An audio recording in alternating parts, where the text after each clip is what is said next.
treasury be yenya ne sa munu numu ho adada mo ho asesere me no ka sei o ma jump the 27%.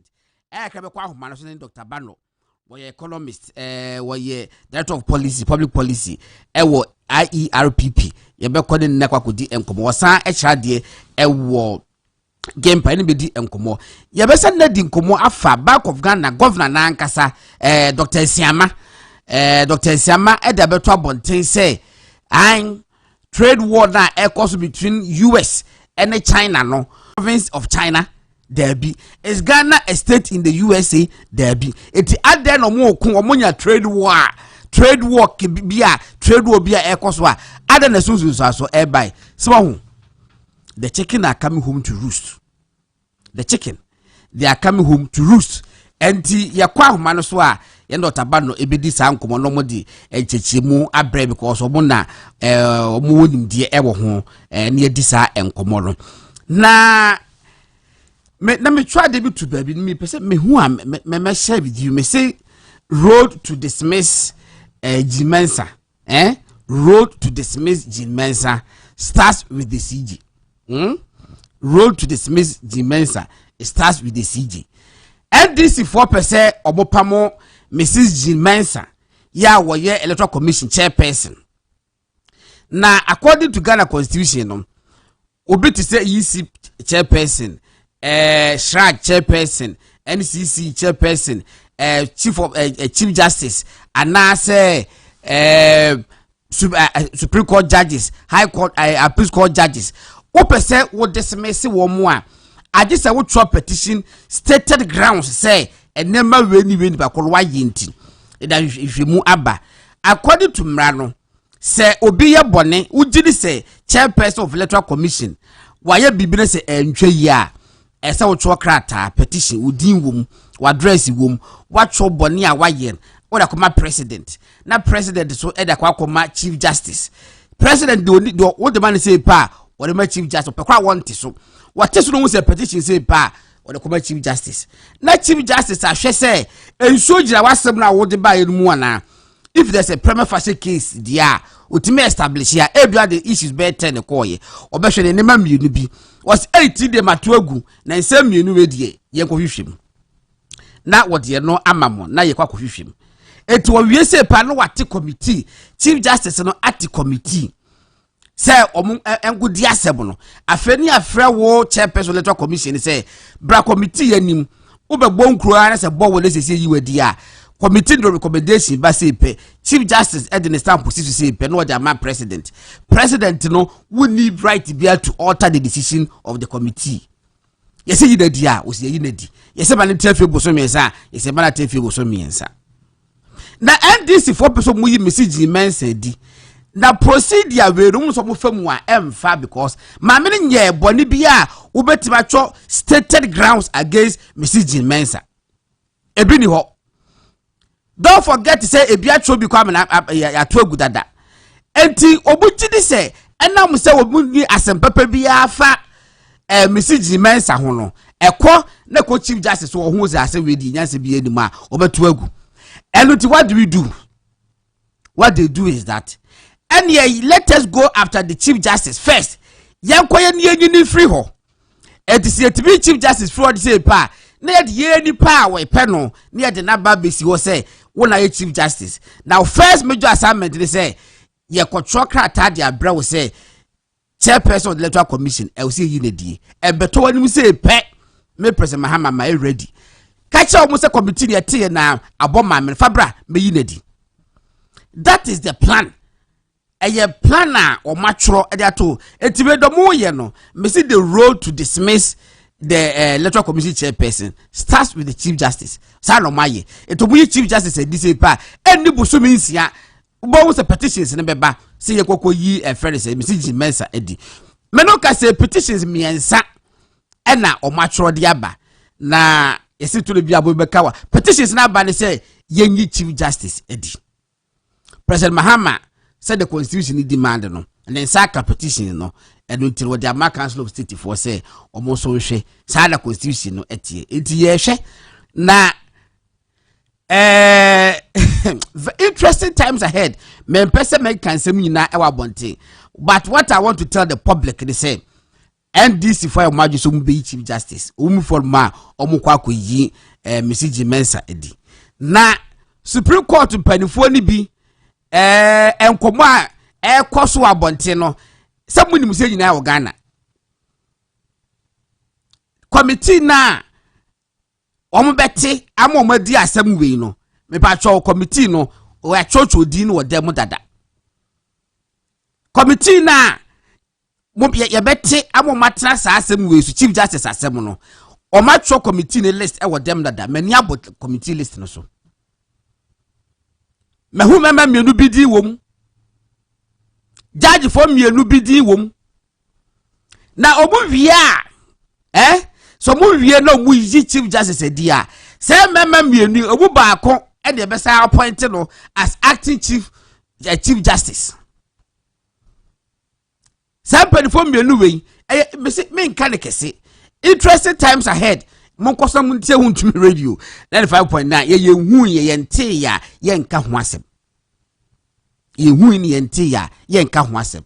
Eti de e kosoro no. Committee no motie a issues ne ba ye be hu. And then no be ka say oh, na say President Kufuado wo yi Mrs. Charlotte say na me so don't advertise your ignorance. Don't advertise your ignorance. Wunim wa ka say wunim. That time, now Mrs. George Lopokwa Mankwa, first the late Alhaji Amadou Sule, and the Mrs. Charlotte saying, na entokwa ewom, amomwa throw petitions upon petitions, counter petitions against each other, leveling, just say egregious crimes against the state. So we are you say.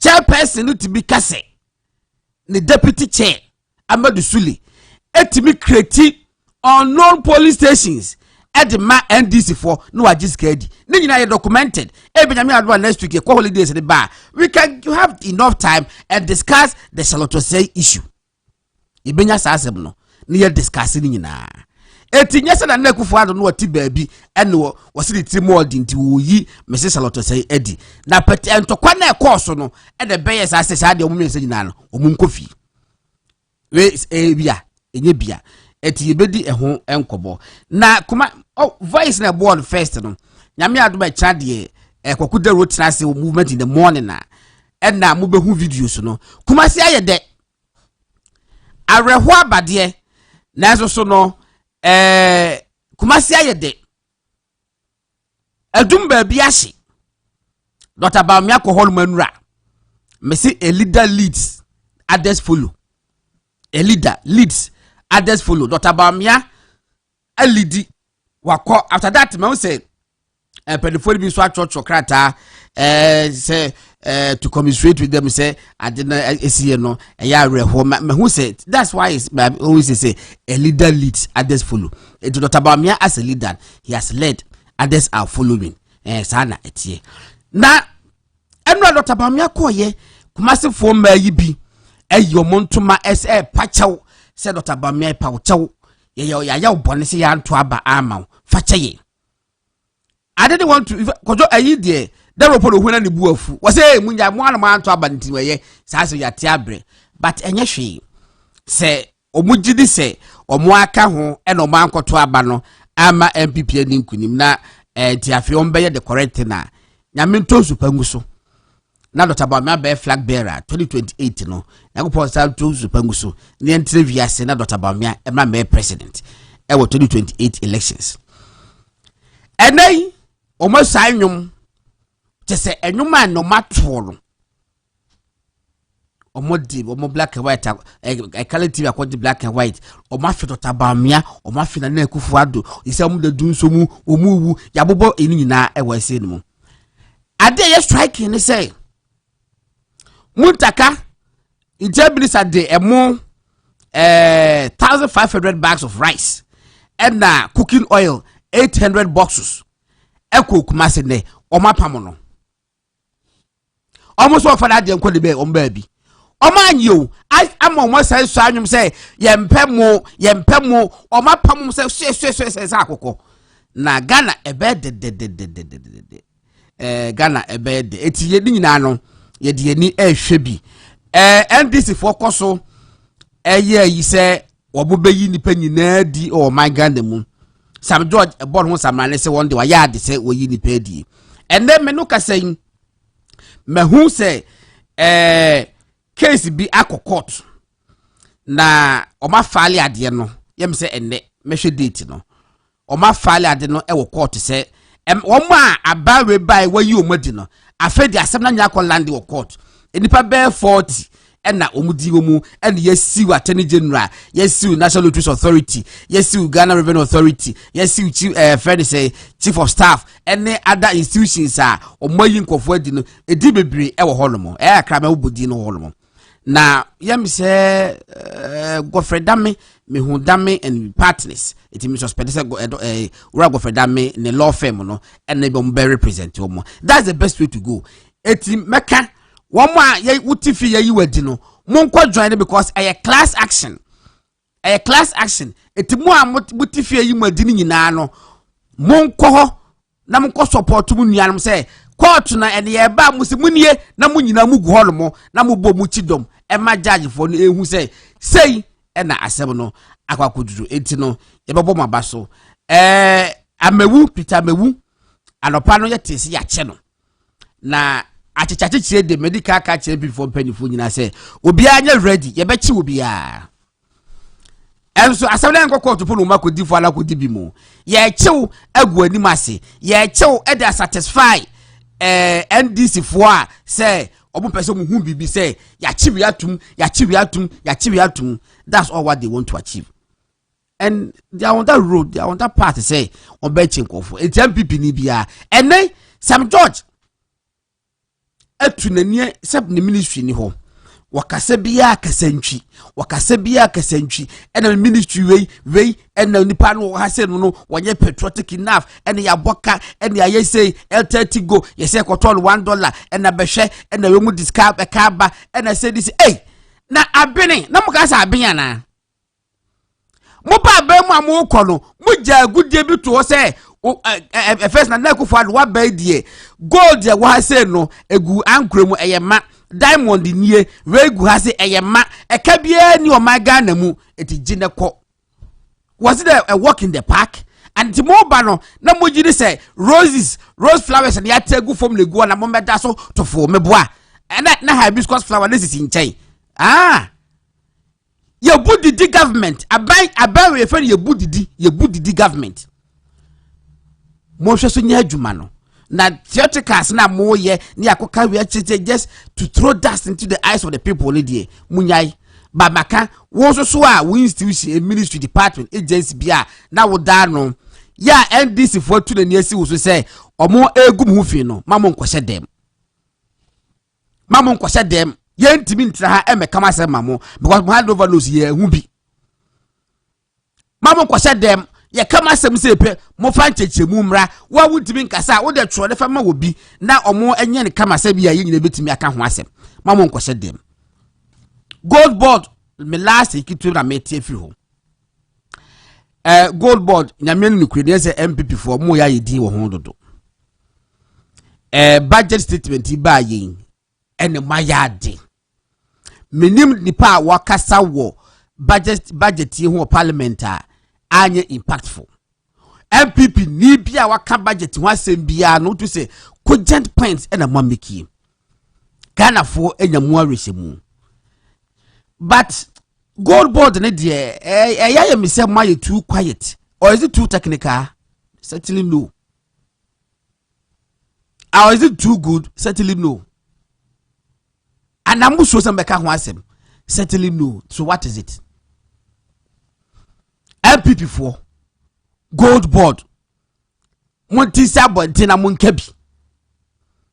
Last bibusa ya obisi womo twen ama ade no aba parliament ansa na because mampanyiku Muhammad na no aka gold board but omunim the shape and form ebeba enti embese krata ne meto abonte mra parliament ne ba parliament eno benya ho aka abusafo bi kuta mensem memorandum ya ede accompanying the yinankasa ede coin accompanying the bill the Ghana Gold Bill 2025 dated 26th February 2025 is a kwa bosumini you ekwa bosumini ya ato forcing and an Sasha say as finance minister one na a true memo no ya eka bill na ankasa ho what they call Oshe baby was say chapter page 12 was say under clause 68 it is an offense for a person to purchase gold in the country from any person other than the gold board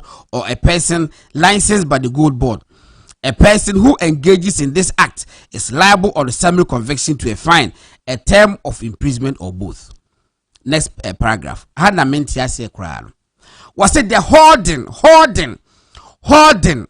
hoarding of gold without a license issued by the gold board is an offense under clause 69. A person who contravenes this clause commits an offense and is liable on summary conviction to a fine, a term of imprisonment or both. Hoarding of gold. Etimesre MPP for penny for.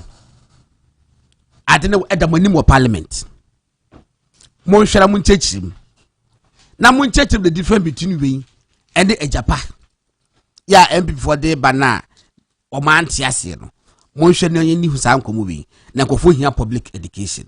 Etino midbesia if I'm God na Asare-Bediako mu wi akwaba aha want me radio 95.9 program ni dinde Ghana nti minu akoka ewase oka akwaba yenua na bibia boko nyametiase ho ide nyamiase na topics no de hin ne opese wo ka ho asem first meka se Ghana for anye bia nsuo no toye na flood baaye no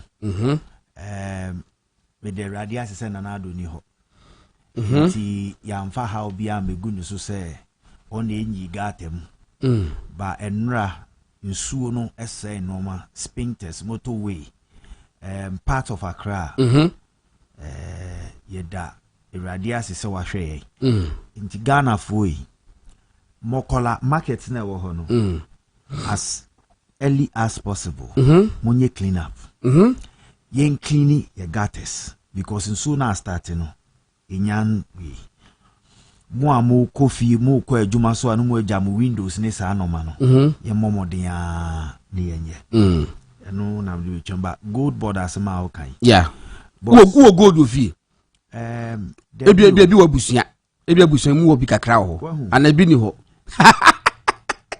wonim se ahemfo kra bedru mebi no ana mi da me ba na mi busa se abusua bi ho no mo a omo gold ofi yes yeah omo betoyin yes abuso bi ho no ma gold no krampo no ye nse dan fa fi yes e wo mo wo masase yes e mo asase bi wo ba bi omo doso eti gold no hye ho yes ya abuso apanyin ene edipa ba ko mienu bi wo abuso no mo bo bra papa no omu ni be asa gold ne wo ebo nso a e wo fi enti ye no e ye hoard nana ye nana no mo hemfo na ye nana no mo hemfo bebre ewo mpemprade ewo honomo jiwosi gombo a yi the rings e say pure gold bracelet bo pure gold bo so mo gold bars kakra wo ho bo so mo gold powder no kakra ewo honom bo mo ne stones no kitinkiti kakra ewo honomo bo nso so a sikadwa kofi ya no say sikadwa e no wote so ti minim se we no ye hold nana minim bra yankwai MPP for more minerals as a mines committee and a finance committee ye pamocho ye nim dia mube to me from what we are hearing I from the grapevine a chair say moi okay mo ye cool with what is going on as I can say we don't have the numbers ye need numbers na ka budget na ye to me normal sesan wo mu ye need budget na ka ye present ama those who cannot speak English I deal with parliament ye need numbers na can crofo nom language akọ silence with parliament ye po mo cho national executives as soon as possible the elephant family epese otifre muhu the position of MPP on the gold board. And yes, the pa, but there are some things, Uma, staging criminality. Sir, Trying to steal from the state, using parliament and state institutions, say, setting up robbery, mass corruption scheme. How? But they say, he never first name with PMMC. Almost a more mandate. One who said Japan na MP before na Japa. Yes. This is the modified worse fraudulent parts of Japan. Yes. Nipa ba ku peneton beto gold. Powers nya yes asset trouble na am protecting the so account. What you say? Enti omu gold no. And it's been alleged said the tia galamsey atiesi no. Gold board no. Adding. Oh. Yen to be near Juma ma say. But gold nri ewo nrem ho. Mind kosua anepe ye pass ya no abeton. Okay. Kosua na muntu butua because some gemfi na beto gold no. So what the man over $200 million. Yes.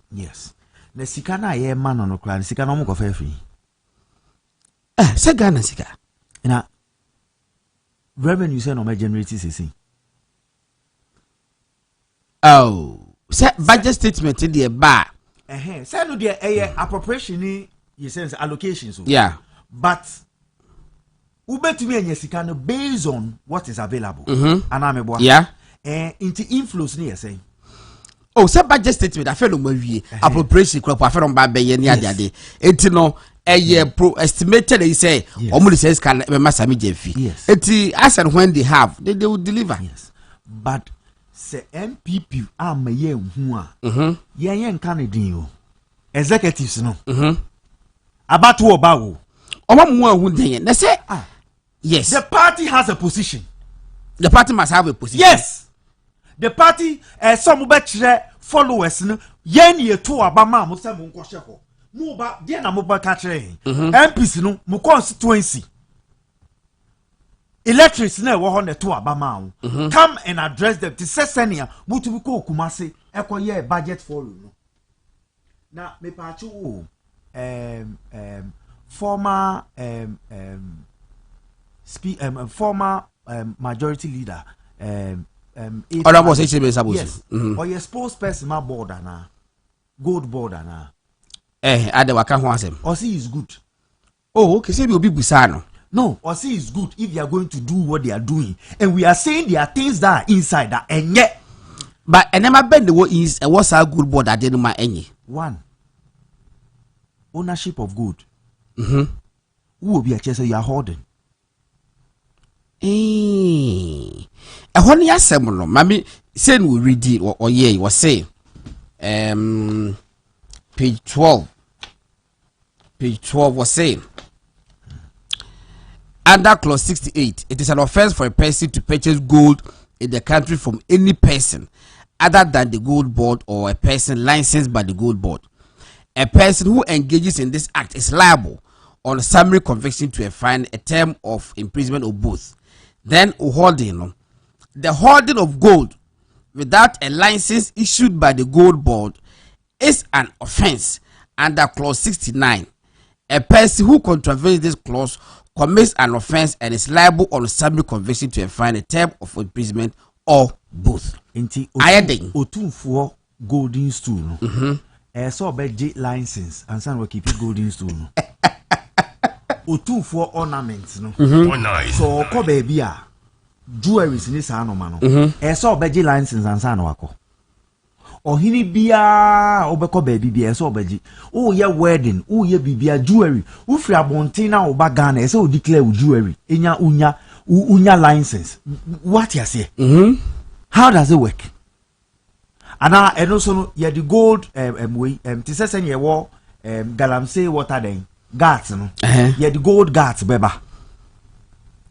But bia holding no ebe yesu so may ye munhye probably ebe use weight be say ebi a weight need to say and an carrot no et say and now make say wom aha big okay vague what you say difficult and dangerous times because a grand scheme to enrich certain people. Okay. What you say? Enti say party no and to me and my who the position. Senior attachia to me by ebe kasafa edubo ahin echi na ochechi mu e man crofo te ase no. I think by now can say party no ama. Okay. Me can say MPP, your director of communication, no, mestre no, eduma no wabre on resigning. Oh, se me put the me be a parliament asem. Say call parliament. Oh, and there was a press conference. Press conference na, yes, say the general secretary din invite and san ankofo aba. Oh, there be end the kasa be no nya. Say e be the general secretary na be press conference but no. Literally they thought say be a ma comes Ahiagba should resign. Oh, how? We as we the Ahiagba should resign. We the enfano. We need people who will inspire the communication team. But let's the enfano. He's a dead leader. But the issue is that it has got nothing to do with Ahiagba. We the and all your press conference no can. Me accident, but why press conference? How many press conferences why in the last 3 months? What look at you? I said no. A gold ball once a yeka. Yes. I did not to parliament. I don't go by the bear course. It may be a telephone lines and I'm a nickel for Akasa. A quarter parliament. Yes. And the CFC Tihum Bibia. I will see a Busa parliament. Ready in Yahya Bassam. Except by now. Una communication lead. But your party, your minority leadership was so ma. As a one person can. Ombeka make us go more prepare mo babeke kasa said dismissal in this side man me o my press conference kakra on the economy o my press conference ah emene na e sha ase no me hu ba bi o mu gina date be na dey we call parliament me dey kuta me 26th February 2025 and date yes and then so e bosom pepepe wana yes and then 20 bosom yes why is everybody silent on it yes you free say akasa ne be call main chamber esa fere ho na select committee na select committee want to me and point out ya enko for want to me and point out am ya ante say we ni say empe but bi so a because I want to ka che what you say say munim so mo numbers no enti enye bibia ne no it's not about numbers ye twien mu kura yi digere makra omo be pass e de munya parliament kwai Sasa no kind of parliament. Ne ma me hu say compromise bi abako baby. Wow. Compromise bi akọ baby. But the parliament is really about compromise. One of them can be what you say. Oh, ebia we no. Mo shift the kakra ma ye. Me no ka say e bi kwampa that holding no. We be ready to do baby no. No more define what holding of gold means. But adie na kobusu mi ni. Obi na tu abama on se koho. The person needs to know what is going on. Party. Take it soon now the call. Was say interpretation of words and phrases used in the bill is dealt with in clause 75. Clause 76 provides for repeal. Can you hold? Make 75 no. Okay, me call clause 75 no. And clause 76 provides for repeal, revocation, and savings, while clause 77 and 78 provide for modification of existing enactments and consequential amendments, respectively. No, what's the words? No, to the young share. It would say holding be anywhere or explaining. I may call clause 78, 75 no. Me call sa clause, me call say clause 75 no. I say they bad and a waholomo. It would Susumaya Musisho. Susumaya Musisho. Say, I feel I didn't. Nipana Odi Wenim. Unim do obey to me aya. Obia not buying before. IMF. Emanu. Normal undisu. When this okay. Okay. Until so only Nipani delay never financials. No moon shada nge honest and sincere. Any. holding no was because or money meaning. Holding was a holding. Hold means the accumulation or storage of a gold mining product beyond reasonable business needs with the purpose of manipulating market conditions or creating artificial scarcity. Still ambiguous, and it could even be arbitrary. Was saying the accumulation or storage of a gold mining product beyond reasonable business needs Who determines with what the purpose of is? manipulating market conditions or creating artificial scarcity. It's and the meaning of hoarding. Memorandum we are a company, and it was Ghana Gold Board Bill 2025. It was church holding. You know. So just Because what the man my kind in now. Okay. My kind in actually baby any other acts. Baby any other airlines in this anoma ekunyina and my ena a dangerous document. What you say? A dangerous document with hidden agendas. What you say? Inti say as a party, you was spokesperson. Your friend is a mind so you were ranking member or Parliament. yes. Your coach addis in this anoma. Say a ranking member kasai. Yeah. So what are they waiting for? Okay. Mati, edi abuja fokoka ena Martin ne kase wono so edi ne understanding of another concerns we gold board no wono so edi ababonti. We did say enough education said that MI nice explanation MI now expect say parliament MPP minority or more parliament na nase bia select committee members no omo so fan chichimu kakra bi emana Ghana for entiase yenua afraid ahiachi believe wono so ababe kansa ama ibabedi enkobo believe that say ope afraid and I say ope believe o de believe no say no energy wu mo ho man fele so mo line to the ma me ko commercial break na be adri here hey believe so man fele believe no more no on say ye wo edin bi ono mo a man bo mo fele ena mema nso bo mo fele on e ba no u ba vote region believe ma we na ma fa mo no say ubo a the courage you see what is like susu mi ba exactly me ma me na dey said ni to me na odi to mo nyagide bi say ne ba no da chi bi eni ma betumi atuto yi na endurance so eno nso ho bote all right eti busa for mate afraid believe enka mate the voice was here na answer mema na aka bi no enkomo bi akoso from enra awia no na yete say eba social media say Minister of Energy John Jinapo edi abeto say containers be about 1,350 containers ya ECG nema ne gum cables ni meters and ashemu ma container ba could be worth $500,000 and 1,350 and ajira now we multiply 1,350 by 500,000 ubenya close to $700 million na ajira 1,350 times $500,000 ubenya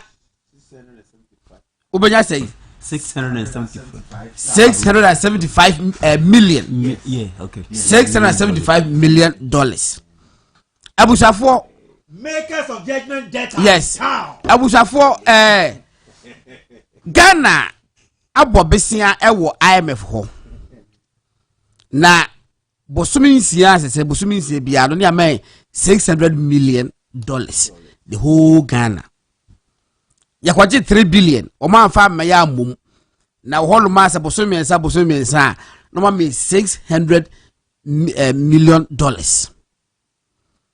Say eyampa say ECG akoto enema mita ni cables ni adade na egu containers mu na containers makoma 1350 worth $675 million within 2 months. Atimi ayira efro manga mu ya Ministry of Energy any baby kura wo airport authorities yesi ne ewo MPS omonso any baby kura ewo ye tracy a we bill bia ni ho ECG staff any baby ewo ECG management any baby a 1350 40-footer containers na ayira ko dia desa yampa dia koka. I will say this without apology. Say ye moa. Na ye Jimmy fo. Na enise ewiase hu ye mobo biem. Say energy minister akoport 24th February January 24th January. I say when ECG penny for na aba port ho na omo wo container bebre aka ho omuntimi nyi ama demorage ya ache no na enise sade ni bitimi si na containers wo kokan ye no about 3000 containers George na pone kan afi wose wate committee omukọ share containers no a containers wo kokan ye okakan January na 3000 no enu eche mo sa kokan ya about 1350 na free mu minia enya possible. It is possible, but it is possible. This is a crime. A crime scene. A crime agenda. But it will not agenda. Mem the beginning say when you add agenda, it's like succeed. They're supposed to succeed. No, they have not succeeded. They have succeeded. Listen. Okay, what a member is here. Okay. Now, I was saying a kwachi energy minister. Na yechi ECG empanifo. Na yechi one more motion MPS no so. Port was say containers no the bay and a buy the bay na yiraye. What was the last time that they took inventory? The last time they took inventory was when the minister was there. Yeah, was difficult to abonting. Within 2 months, no, a deba did not see 1350 containers. Koka, 1350 40-footer containers. What the twat to aswa a close to 20 kilometers. Close to 20 kilometers. So, and any possible say container be free port a pia bonting abra we bill and kawa. It is never possible. What I believe say obi wo baby opeso wi aga na esika etu o shada da beto abonte say ade no ayira it say Ghana for nyina ye din a ni agitum say ade we ayira de a then they move swiftly into action to go and execute whatever plan that they have had. Believe now, tell me something to believe. We fi say ye wo policy be a 24-hour economy. Refi. Okay, be what sir. Good. Tama yenya sa policy no a ebe ye publica Ghana fo nyina esum ene eye bra 2024. His Excellency the President John Dramani Mahama eye ne campaign. Na dudu no etwe ebisi yesterday 331 o seden ejuma ba ko nipa miansa 133 Inti mema ni nyongonwa say within 24 hours na container maku 1350 within 24 hours eyira ya na advance ade I know. Listen, you see mo me hwe yo nipa das ni andwen hu say betumi esi but eyira ya na ado answer ade which means 24-hour economy no is under corruption. Yes. Me ade we me from the day I me say we na me say anadu bi na mo wie yira sa container no the baby a container na gunsu no ebe pie na sisembre mpese mi pa akonya we so na National Policy Crusaders omo ye story bi ende I think say me for the ma oba no okay eno na omo frɛ me edit t-shirt we ma me share nsuo kɔbo me wɔ YouTube reku a me bi aye late na nsuo bi atɔ hɔ nya asɛm aha so toy na ye huni sɛ yɛti omo bi mu a nipa timi fa kuntu ase eye nneɛma bi ana nipa dodo nipa mpimpim ya organ ha na nipa ketu bi apekwa mi so ewie oman ni sika imagine say bi anana dum so eba ebi anan ka sa cables ni bi na bi ede be yes some connections bi a ebe ma light association ebe amaye nipa ketu bi ewie sa containers no na eni etire o obi omo peso bu wia eni etire o e wa kra he ya o madwen no containers ne wa kra he ya so omo warehouse bi bre omo keep ne magum Tama no mobile power 2012 ebra Professor Mins ewu ye no eniwe bi akukọ so e wo Ghana ha no ye hunu ye nti enya wanwa se omusan ba ya BBC esan ekoso they were accusing Ghanaians say bia maybe Ghanaians did not vote for them because they think say maybe nanado na MPP aban ebetimi ayedwumapa na ampa se ba ye edwumapa.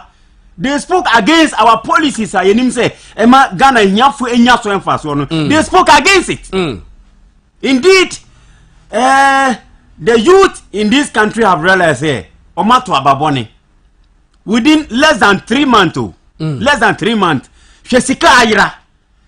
Do you think say a youth oba anasa onya 18 years eba no say when to me enjina ni nan so am kwanti asa dey we Ghana your future na. Debi ibi ni ho.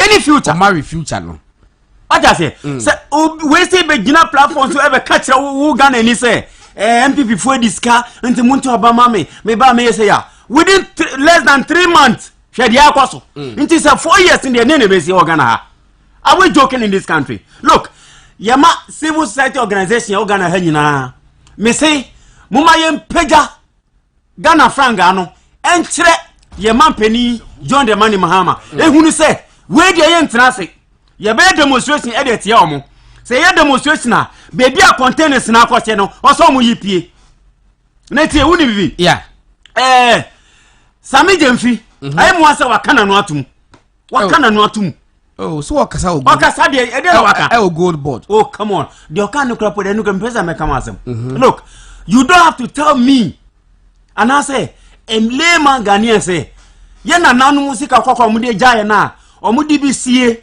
ema yen yetumi enya ebida ho ma yeso enyi ebeto no wo wanya etumi nti wo ba kire kwan ya yemfa so emphasis ka kokko ni nsi impese me ba ho but I'm wanted to lay emphasis on the container missing yes no very critical but go this in the end there ye be ba ho okay but say wo be ka kire me kwa me na me ti we say container mako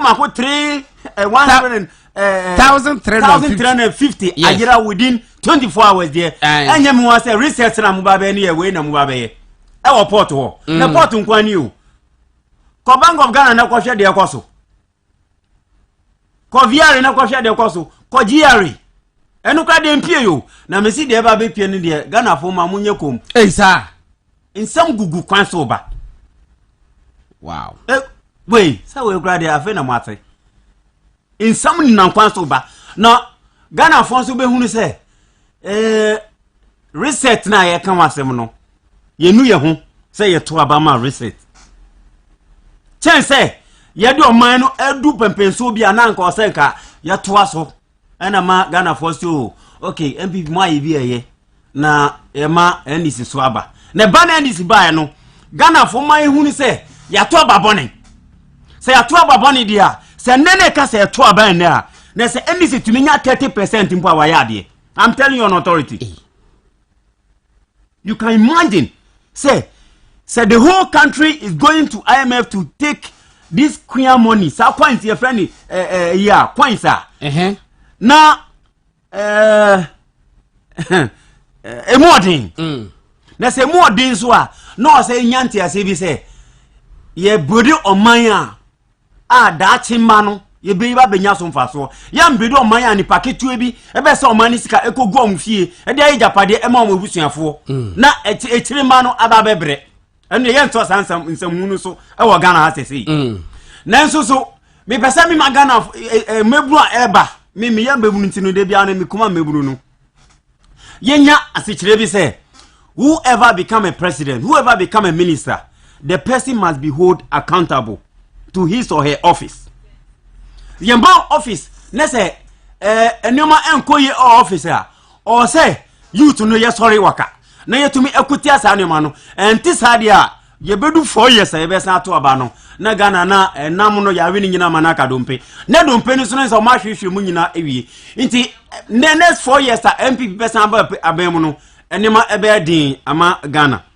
Na nyina so ye pese ye hunu se yedi tumi ama John Dramani Mahama na enoma enko yie no say ade bia yetumi eto aba within a short time say vote of no confidence yenim say youth no say sa de ni tumi eba she constitution no na ese bia wo ye mampani na onoma enko yie na youth no tumi sole e ma yeto aba eyi free so before 4 years na nka betimi say betimi aboa Ghana ma Ghana so etumi akonanim esa to so mienu nso no yesa ehunu say sabi mpene aduasa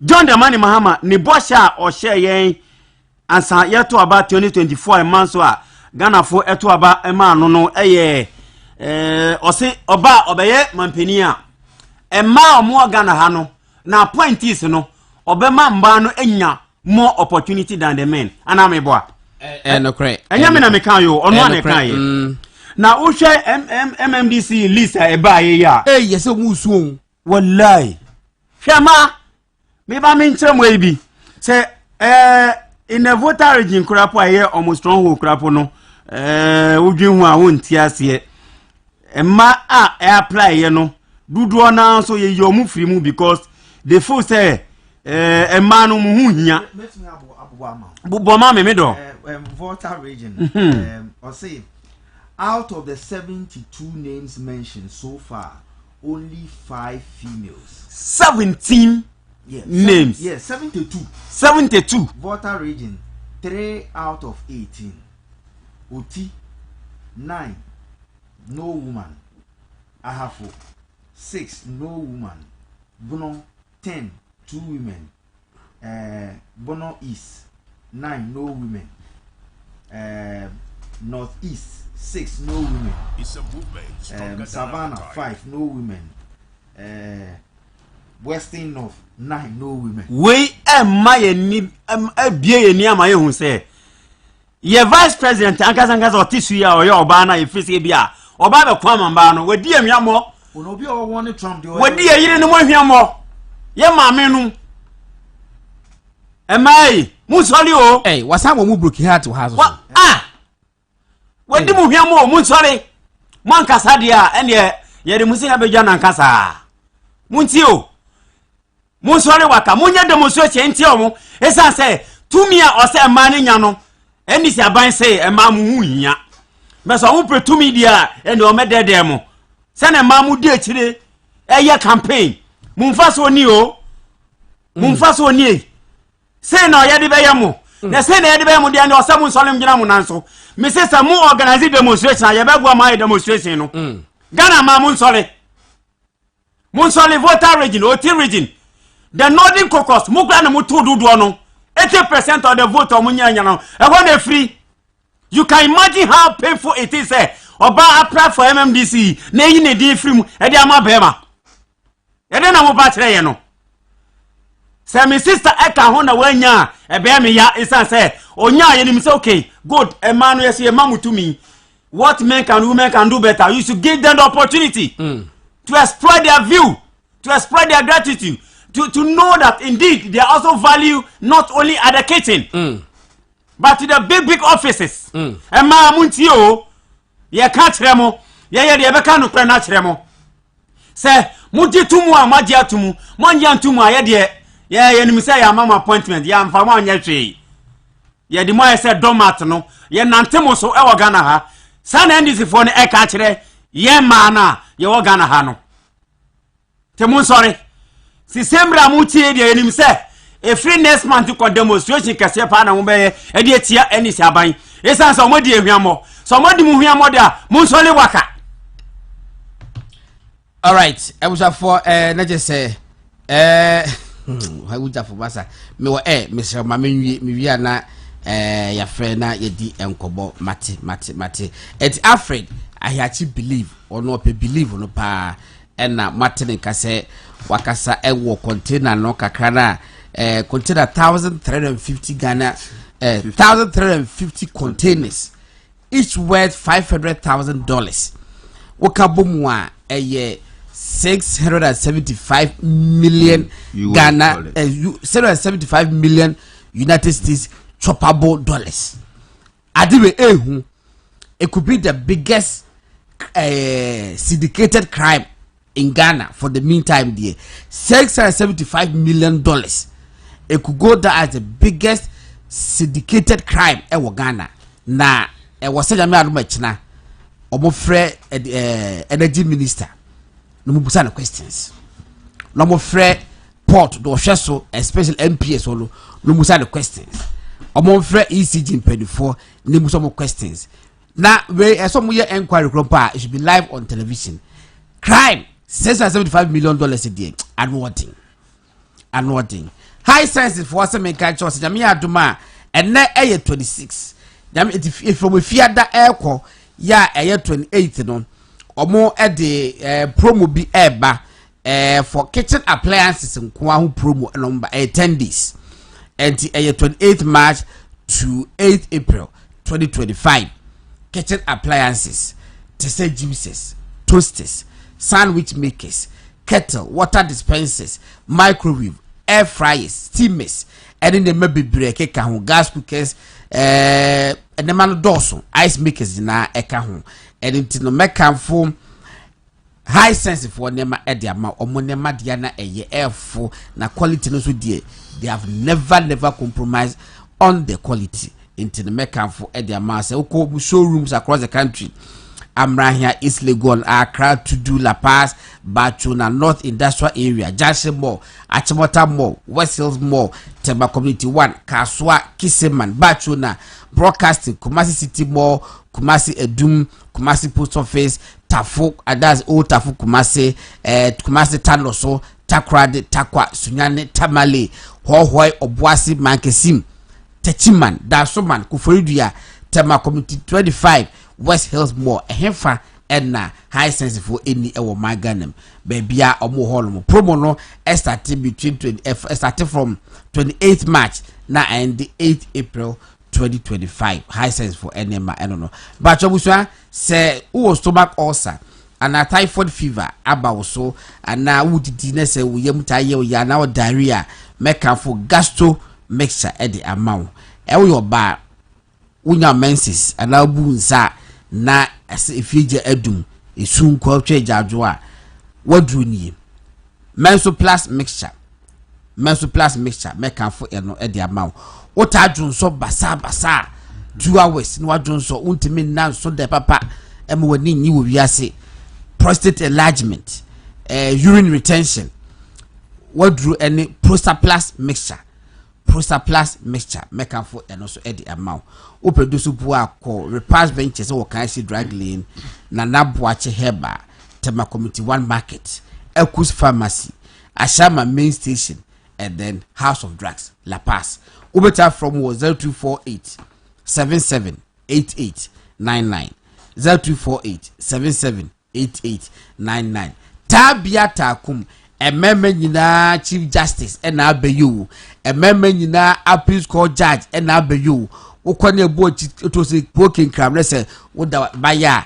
ko appeal ko hu tabia takum ko jibi na enema wom any paste made from strain flour and cinnamon turmeric flaxseed black pepper ginger and ginseng and na ashemu masi it make am for tabia takum opesa ofra jinchichi mu bia anapso kotubi kotonwa frezer 243 686861 0243 686861 yeno eye tabia takum eho enkomo ena media ba no yebokwa babiem aha eye wuntumi radio 95.9 enkomo no ekoso enkomo ne ekoso ye social media ye wo Facebook esa e wo YouTube amen check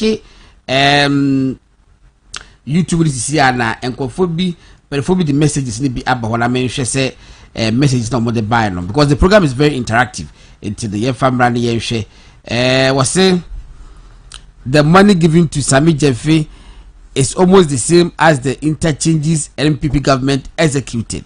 Will be the award about the say no Baba Uja Ake. The Baba Uja Ake will be say and a Siki Donko was it the minister must resign. The minister must resign. Ubi say friend say Dennis Adroba. There is Adroba was say the containers got lost 6 months ago.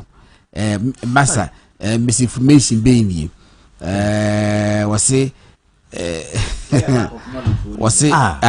year 6 months ago into and Baba Ujak was a God and well done. We'll be in the message about was say a see Dubois for Douglas. Was a Gordon, you should be smart about the gold board. Chemaun to me and others have gold in their possessions, meaning they should declare them. Okay, you don't can say Chemaun to me at the some more gold in that shum that I know. Omo gold kaka crab baby. It doesn't mean someone could declare na. I just allow one quarter licenses na and now one quarter authorization. Ubisi say the second. It would get the planned sacking because she's not been sacked yet. It's the planned sacking of Chief Justice is a bait, and this main focus is EC chairperson. Besieging men, I say the very kaka, and I say MPP should educate people to hold their goal for the next 4 years. They should educate people. There be seven by Radia. Hoarding is a crime according to Gold Board. No, was say. JDM is giving a good ball to his brother. They will older be Missile. Me brother DMM. They didn't say Sami Jemfi. And now alone I will call that good ball on Anon. On a down say they are planning to give Chief Justice to. Oh, okay, Mate says Omuyi Chief Justice a dear. Any power more de Bemano will be abodi din actually me and was say no more. And now will be say. Only 3 months in. Send you a message. Why do you edit it? Oh no, that be it's my and I have to edit it. A book or any item did a boss or mobudin be a whom he said, Oko shall be whom do kanya be whom. Why? Oh, there was so kanya ubehu and to dear. Oh, that Benjamin Pep was but. As a media, no dear, we educate, we inform, and then we entertain. Because media no, I buy a bus this year, no mumfa media nenya. We are dear, she octechi a free fa, na she do amudi yano.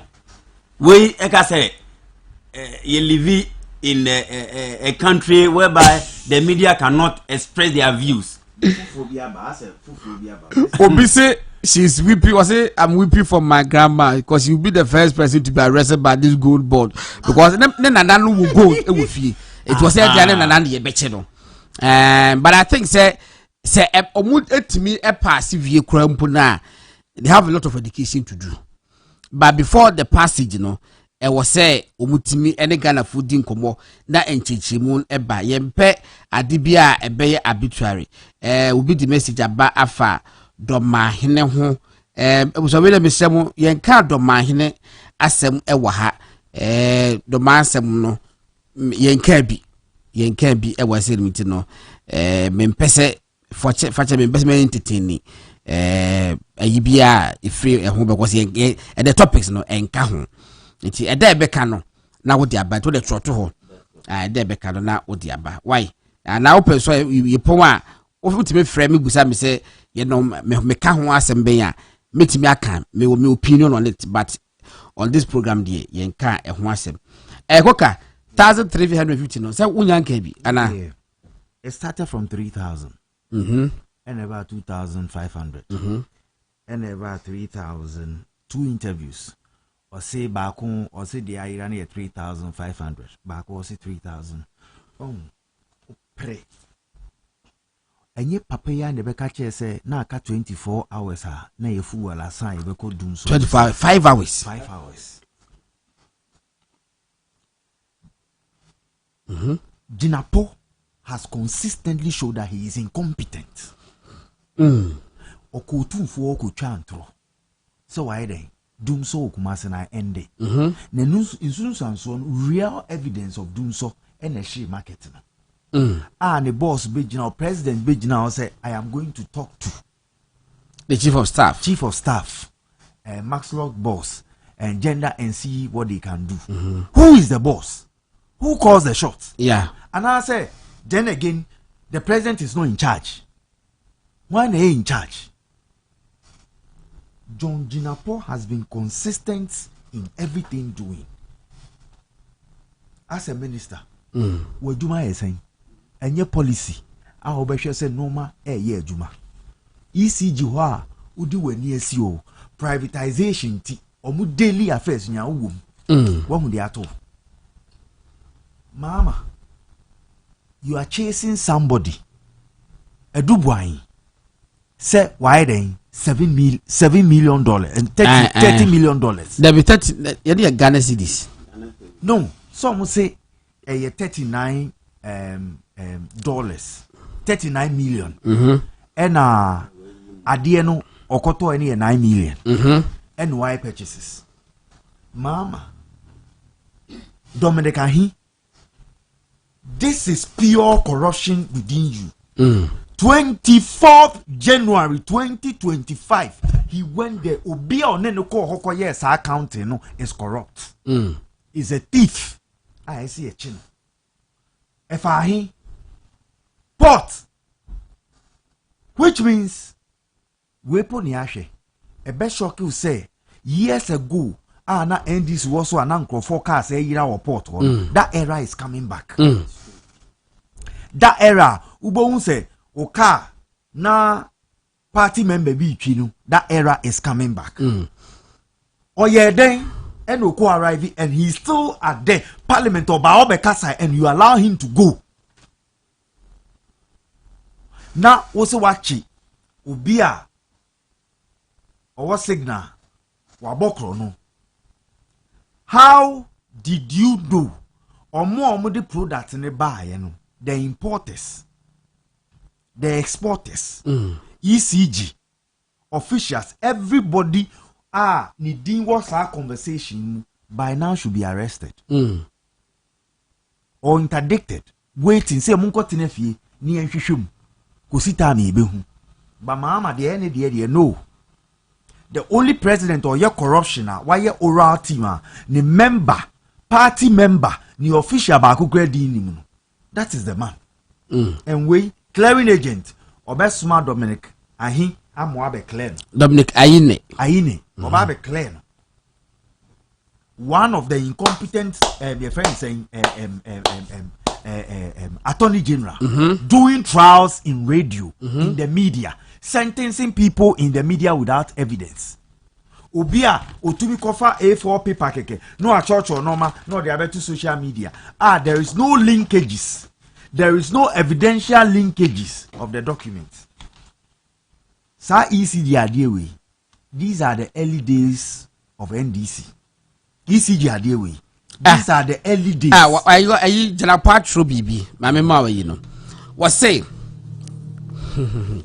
facts about the missing ECG containers. I don't know, bra. If we are Chief Justice, Akasawa baby.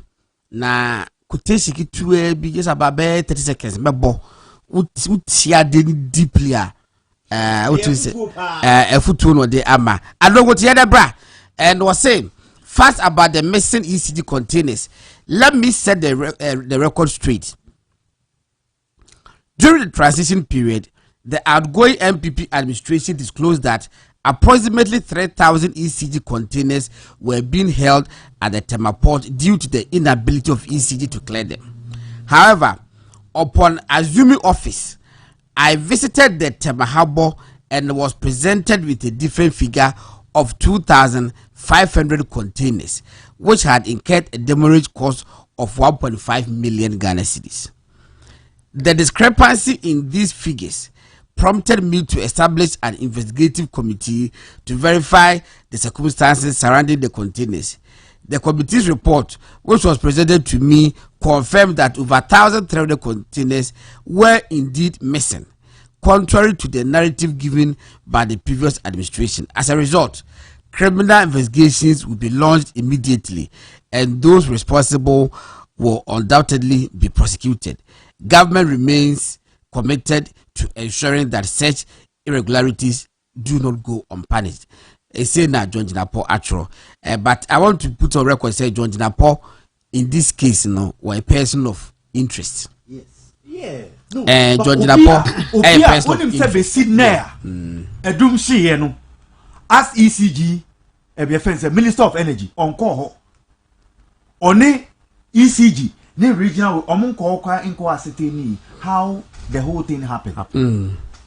Osha or interest be. Ucha or Tima Emma, Asante mine.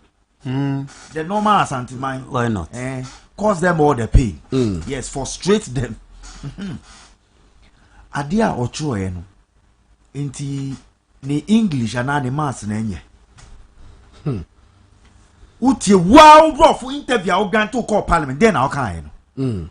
What you said in parliament and what you are writing here are for. I will say, Abwa for the trim, and also be questions be a bebano. It's not adding up. So the year clearing support no more database, or more CCTV cameras.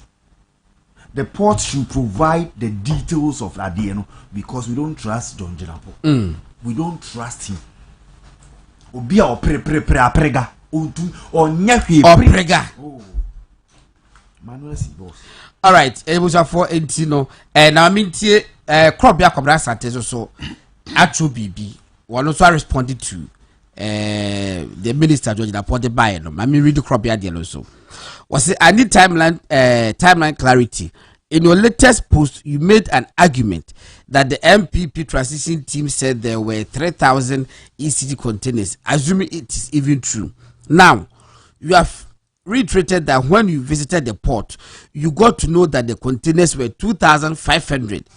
Now, the timeline questions. You visited the port on 24th January 2025 and got to know about the 2,500 containers. But on March 12, you were in Parliament and said the containers were 3,000. Yes. Why did you repeat the 3,000 in Parliament when you knew they were 2,500? Again, why did you raise the disparity in figures on the floor? Mr. Minister, these are legitimate questions you need to answer. It's way a crop back of Brasanti. The crop back can you say, you the engine to Mr. was a transition, no, or 3,000. Oko port or Moko Kayan, or say Munya 2,500. Oh, that was January 24th. After 13th February, no, 12 March. Yes. 12 March, ya uko parliamentar. Instead of 2,500, no, wako say 3,000. It is a day in the Yemfa. No. Then I see a Yemfa. Believe. Tell me something to believe. I beg you. On him. Sir, 2,500 na okaya no. Ya debi o ma plot say 5,000 no. 500 no. And the ome yidene ome boatu baby. Nti nyame na dan 20. E ma no koka 3,000 of parliament. And I believe say with the team no mu ekwa you now say 2,500 no. E be yo mo ya say what me akoka 3,000 of parliament. And I know say you can say no. E be o ma question bebre say I didn't know koka 3,000 parliament. Like a pressure. O say kronphobia no. O wi ade bia na o chi na o say nda na me bae. But forgotten say de bia oba ene na nyame apa ho ntoma. Say John Jinapo ebe catch the whole Ghana. Say see a container we say 2,500 abe 3,000. Nande ube can say a year 1,000 saying 1,350. Hey. I think say me person I want to use the correct word. Me person make kasa etia penny. Okay. Person me use the correct word. Me jidi say maybe nanu na afom. Yemfa ni sa. Nanu na afom. Nanu na afom no yehu no na ye. Nanu na afom. Inti onko no samre biom. No meka nche ye say. Dia mi hunu ya dia mi kan no enya no na meka but no kura ni say na ade ne te but say koba ni say de wo kan wugina wonanso pa na wo kan ye e kire the whole Ghana say containers ni 3000 na nda wo be ka kire say bia yira dia then o say ye bisaw enye say o resign keke o resign tale I think say Ghana di no be dia grow say obi e wo post ne say corruption e fa ni nsase a ye say on resign na ya yini asan dia kwase baby na de oye ne na ye kata so what are we living what with legacy are we living to our nation in the next generation ti say na nanu me ya na nka ye beton so ana no issue we ankasa no ya asem bia ni kwasa ye ka no just like that na ejemu adogo ba na be bo chief justice ade no e ma na me pese ohun sa omunyum bia omo se odi sempa na bo minyanka ubo mam kitwe bi minni wa ohun nsempa na odi aba ni se 24 hour economy no container 3500 etumi ayira within 24 hours attend anointing just 24 hours anado almost starting 11 o'clock before 2 no mawie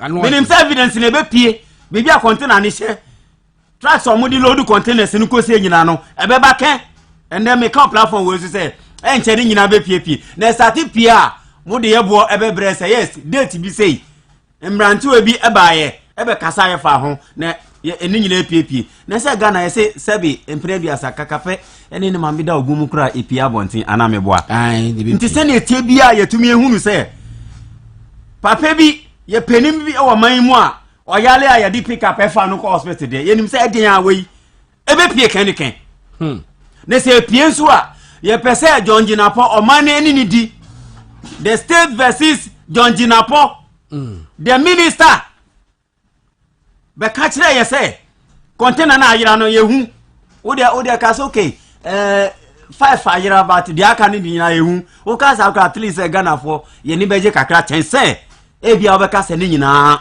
ayira fine 1350 enye MPP na wa ba mu e NDC o de mudi bo MPP e kire say corruption no mudi e kwa less than 3 months o na sesike na nkomani nyina krapo ye ka say ye di say interchange ana the year road construction from Accra to Tamale Cross and Kaskana bi beka wa na me bo anodi yo anka bi beka okay so what are we doing?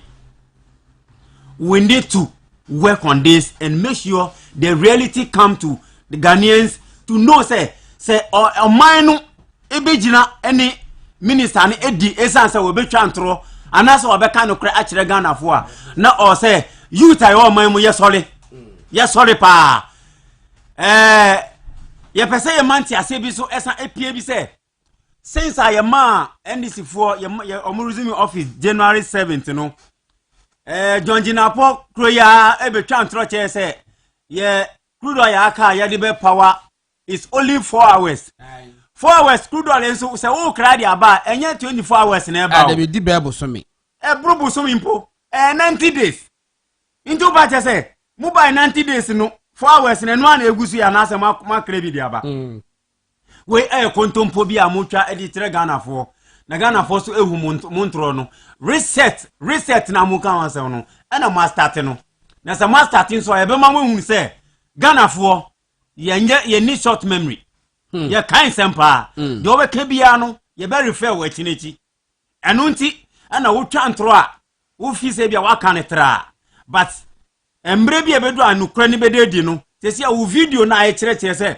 ebra wo ka kire o man ni se containers no 2500 no a ba parliament a wo san be ka se 3000 no which means sense chamu ye se nka 500 no mudi sie no adedi obi di kwa wasa di slim masa mametie chief justice ayiki tua bi just about 30 seconds good na ye mo ye wia ye be telephone lines na agi be 5 calls bi over 0201 455 555 0201 455 555.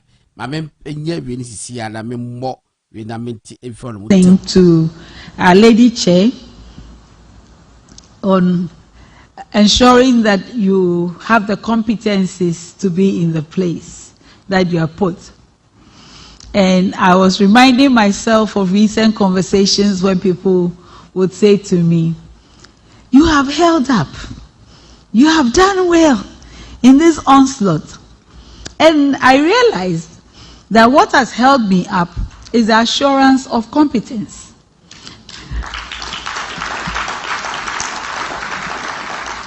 Simply, no decision that I have made in my role as Chief Justice or in my capacity as President of a panel of the Supreme Court has come from anything but a knowledge of law. No matter how many noises are made, the law is the law. And the only answer one can give to all the hand waving is the legal answer, unless we want something else. But I am quite sure that Ghana as a society is not looking for chief justices that bend and give them something other than law. And therefore, here I am. Everyone gets the law. It's a movement stronger than appetite. Adogo brofo sense subi ne ball ma yede yasono nye ayisa no sense subi na minti. She's talking about the law competent. Our lady chair on ensuring that you have the competencies to be in the place that you are put. And I was reminding myself of recent conversations when people would say to me, you have held up, you have done well in this onslaught. And I realized that what has held me up is the assurance of competence.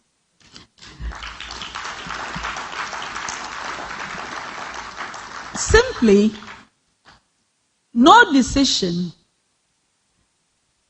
that I have made in my role as Chief Justice or in my capacity as President of a panel of the Supreme Court has come from anything but a knowledge of law.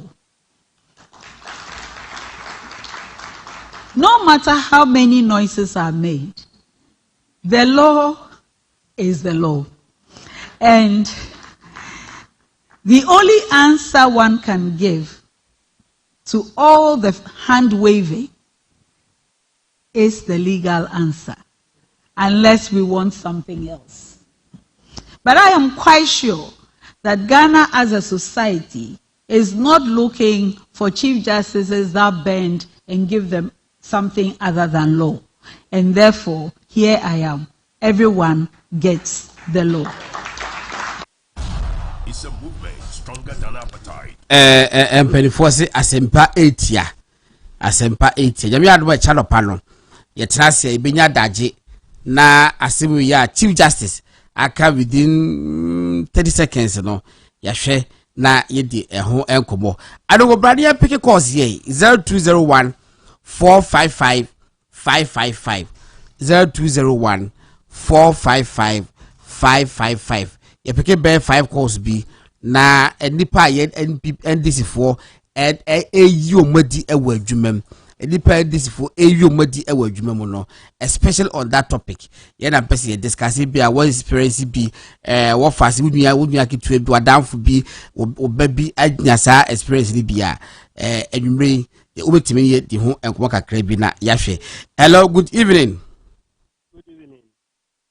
Udi be akase free bodi na eto aso yenko. Jonah Yankoi. Okay, so me issue here containers because me minister ne say omo investigate or also so ka na omo kind neema no into investigate why One of our kind and what's which is a beanie on a beanie or one of what kind of sell to the baby at the end of the pouch almost in a mile, no to the baby at the end of could see.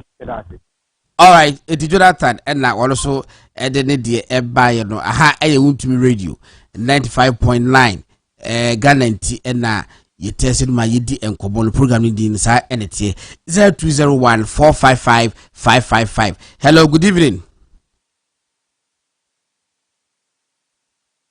Hello, good evening. Hello.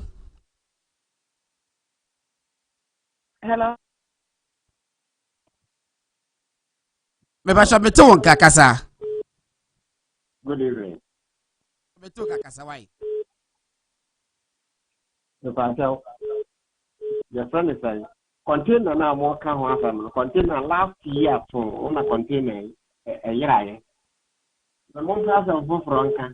Now we are the motive and then so as we have propaganda now minister I say minister I say. Container now more can happen. About a net, I almost say UCG in yes you can conquer year. One more time, almost answer a cotoma UCG, a toma UCG. And then the money conquer. When you have any man more yellow. Hey, me that is what he and Pacho say who the worker. That's how we are afraid because we wouldn't the worker. Why? Tia kun the person worker na yentiase. Say containers na ayira and son of minister eko kan dia. And the minister called said the firing squad. At the weekend, just a minister called him who be say container na ayira da. And no call catch Ghana for say 3,000. And no catch Palma say 3,000. No one was a containers na ayira da. It patrol me can be a winning and implicate, but once again it was a say when you're that year you may wuti public education, the win be my one a boy. Hello, good evening.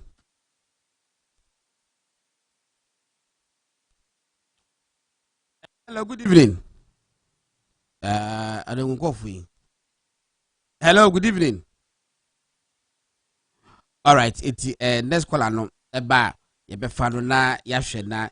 Yedi enkomo aka 15 minutes na just say hello, good evening. Good evening. Hello. Hello.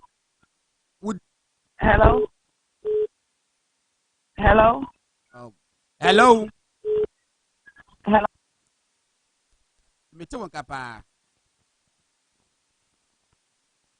Hello. Hello, good evening. 5 minutes. Apom design. Nyamiatum ahwade ho tikasa bitie why bolding. Yo, you from it all make us pass about your school judge. And the most energy my palm we had the bomb and media ordin and now retail any that's it a Juma Mobo a Dibo MPP and the Untu in Ghana mine Yankopo on Shiram. The child honorable Samoku and honorable Akosia Meno, our center constituency in Jamu. Yeah, a concern is a MTCD. Yeah, can't assembly just before Bossy and a young for a cano. The panel on Chariao and Uncle, but just school fees, SPR registration, the exam fee, and they what feeding for and the friends.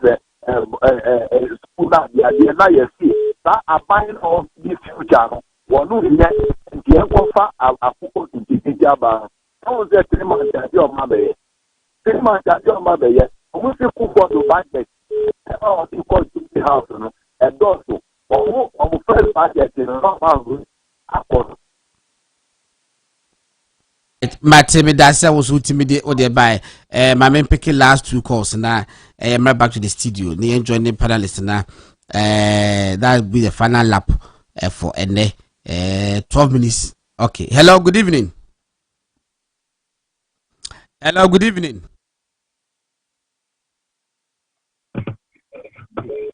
Hello. Yeah, good evening. Kasa. Good evening. Bodin me akasa free. Me kasa free kokomimle me dey the judge. The American say adwinbɔne a ekita NDC for no Nyankopɔn bɛma atowo mu saa kɔpem sɛ ɔmo mmere ɛso na ɛbɛma nkwala ɔmo yi That's it. In England, Hey George, don't bet my car, I don't know. Once again, I say picture the Ibiano into the George and the free community hereby. Hello, good evening. Last caller, please. Hello, good evening. Pastor Metoka, would you be a free? Hello, Metoka, but would you be a free wine? Metoka, pa.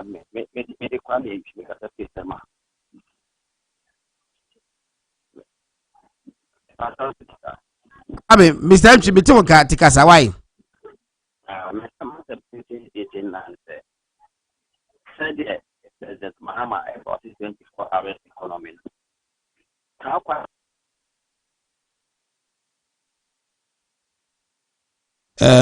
Unfortunately, Mr. Entry, me, engine, I swear to you, some make us say last caller, you have discussion, no, you have back to the studio, you have 10 minutes. Na sorry so na young koye baby koka young koye Chief Justice Juma no mashasi so monye no It's a movement stronger than nyamine si hini o nyamine si hin they say there is nothing guilty about her ena me de say nipa na oji akunya wo no ho no so no so Council of State wo one so Council of State wo nti adwuma na bed one so Council of State talking to the carpenter concerning the mason. Okay. Very interesting. No? Talking to the carpenter concerning the mason. Wow.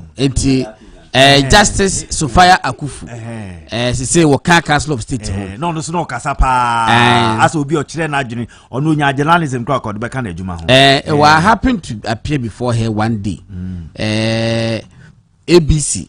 Never Mekanye, but he interviewed former director of Ghana School of Legal Education, and I don't know if a friend in Ghana School of Law director, Ura Asare.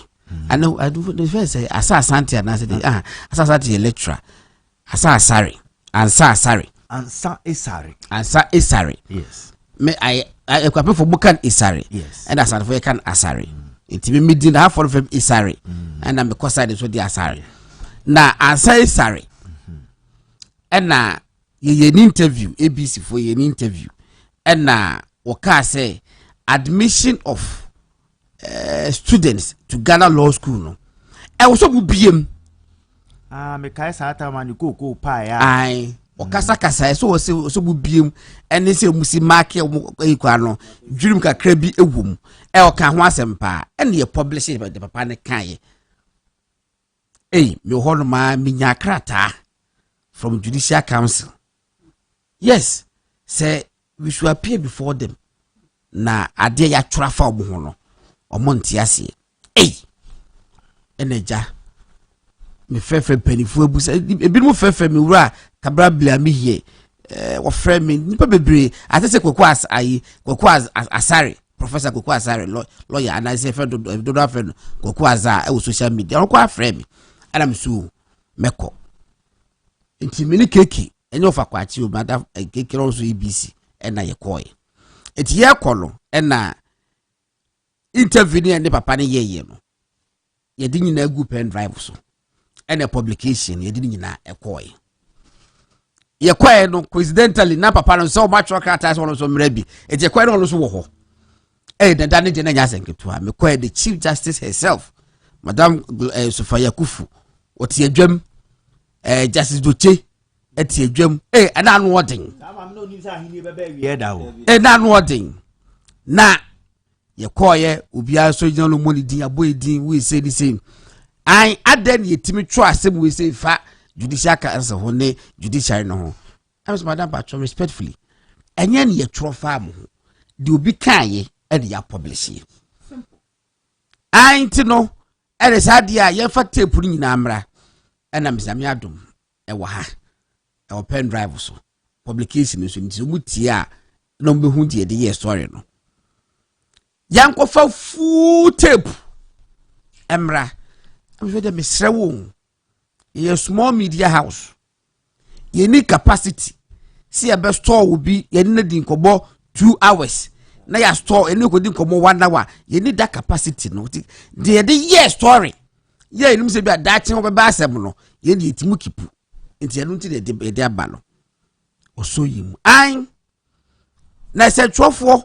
mo sori a obi kwa kada sem a na mutimi yi baabi keke na mo de aye story na enye no nko anye nya no ka ne sa as madam pacho radio stations media house be news 30 minutes pacho wako program baabi wo ye guest of honor o kasa for 45 minutes ye ka say ye the time 30 minutes ko bu nyina e ma wo nko a enso etie ne yenya ne sa etie ne dem besrawo ye fe se judges most timi sum discretion no yenso ye wa the discretion say ye the agiri se very relevant my listeners no e ne the publishing hey ma me da woni e che yamin na but am say ye ni for ade aye papa ne kan ye papa na so te ho eno busan na wo no okoro me na me kan asem no de bibie ne ho no mo publish ya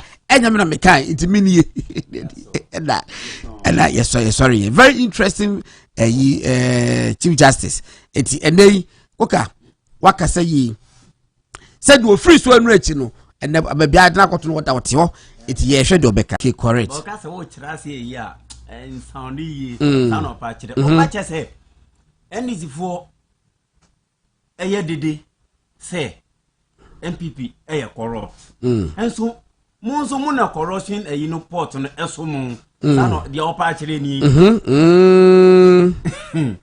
mo na corruption port no eso mo da sen e ka kire kuti se ne hutu nanso so de bia so de o si ja so nti wana ne hutu sesi asa na opa kire ba ne nyina no on se o make point bi se nkole ya ye yi omadi efre djuma mu ye mom appointment letter after election no me nkola mienu bi ho kan ye no kure yes another way Wednesday Monday no ana ba ko frame say ya beji jom uniform no kronya immigration ya beji jom uniform say they are no more in the service because ye jama mo de kwa ombekwa akwhye de edi boni ni ade na ya agije from nsa.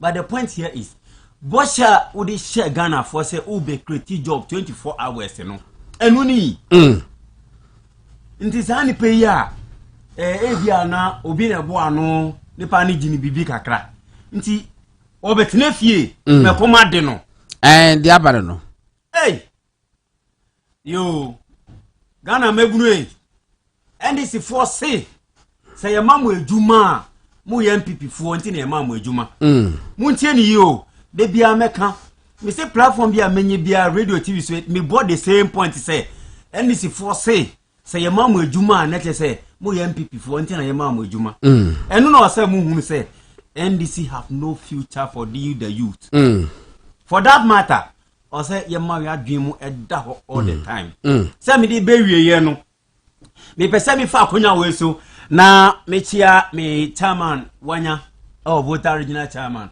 papa me chia bibi obi a me chia okay na voter original executive pope ye regional secretary any all the constituency executive me chia obi bia me fa akonya we so platform so sere mu nyina say yeah nyame ya adumu a say MPP ebie nomination form for the regional contest na meba mo na ase say me call regional organizer voter regional is one organizer no boja and oboni di boja okay one go bi so national so ko kra say contest what you say dem say bi hu national organizer okay contest mbe de pa akonya we da ho say akosi boja busa no eho no ye me akra me target position bi na miska na mini Odabu de ye no ye eyin. Mayor founding member. Eka. Campaign manager. Me dasi. Eka me beto abonti na me hwese benya resources kakra nanka yetimi ede aye na me hu ade bi wa ha ho. We say as finance minister I am not going to continue with 1D 1F tax exemption because the evidence before this house suggests it has been abused badly. And you know, your case to forcing finance minister and workers was say one for normal tax exemption be a woman was say one to a tax exemption no more for because na omu ne basa okay about jambo cha kai me say me peda se cha me prepare ye metima ba me ababe tax exemptions under John Mahama ya ono ma onu aka se nua ne brother Ibrahim Mahama tax exemption so of anko attachment ye be hwe ho nkomo na yedi NDC for the omba se omba be se enema enti we ya yi we afim we yi we afim we yi we se afim etisa ene ekoso enwumrei koka ebe kamensa ema yedi enkomo na Alfred Ahiachi believe so voter region MPP communication team no waka ho no so ba ema yedi enkomo medasi adongo mi producer masa ebi eka ho Mr Santi eso eka ho Akalan GH one dey ko social media and Billy also eka ho na ochema nseche hine ochema isa de mranti minu akana se finfin no mat atesa botesa omo sai no omo dey for say kwan so pa no ohia empaibo